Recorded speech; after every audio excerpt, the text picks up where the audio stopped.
요즘 라이브 커머스 방송 이용하시는 분들 많죠. 소비자와 직접 소통이 가능하고 특히 코로나19 상황, 비대면 쇼핑이라는 장점 때문에 시장이 커지고 있는데요. 소비자원이 일부 방송들을 점검해 봤더니 4건 중 1건꼴로 거짓 또는 과장 광고가 많았습니다.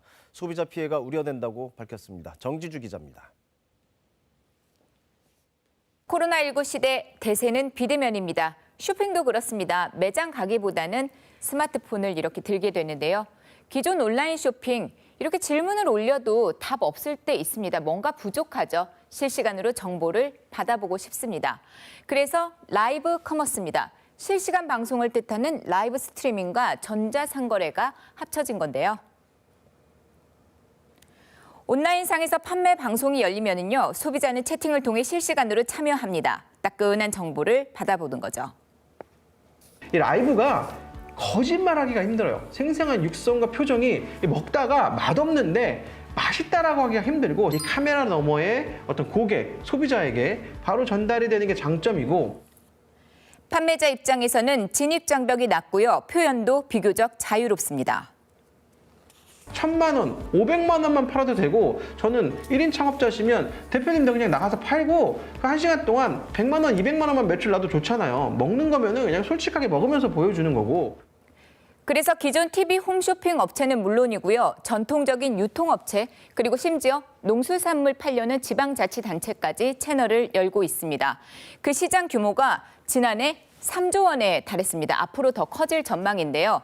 하지만 일부 방송에 문제가 있는 것으로 소비자원 조사 결과 확인이 됐습니다. 분명 방송은 피부에 수분을 공급하는 화장품 판매 방송입니다. 그런데 관계없는 설명이 등장하죠. 이거 근데 좋은 게 얘는 가슴이 커져요. 과학적으로 검증되지 않은 얘기도 나옵니다. 인상 효과가 좋고, 저는 사실 뱃살이 진짜 좋아졌거든요.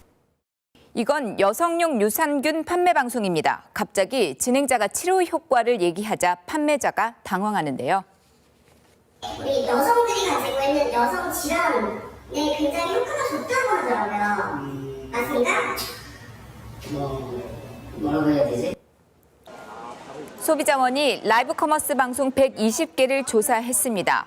30건, 4건 중 1건꼴로 부당한 표시나 과장 광고가 나왔습니다. 식품표시광고법 위반 소지가 있는 게 14건으로 가장 많았고요. 화장품법 위반 소지가 있는 게 6건 등으로 나타났습니다. 좀 구체적으로 사례를 보면은요, 석류즙 방송에서는 빠른 노화, 또 치매 예방 이런 것들이 거론이 됐는데 이게 문제가 됐었고요. 자, 찜질기 방송을 볼까요? 노화 방지, 또 성인병 예방 이런 것들이 거론이 됐습니다. 그런데 의료기기로 오인할 소지가 있기 때문에 문제라고 하죠. 건강기능식품이나 화장품을 의약품으로 착각하게 하거나 근거 없이 최저가 등의 절대적인 표현을 쓰는 경우들이 많았다는데요. 실시간으로 소통하는 방식으로 판매가 되고 있고, 또 방송 심의에 있어서 홈쇼핑보다는 훨씬 자유롭기 때문에 그 광고 표현들이 좀 자극적일 수 있습니다.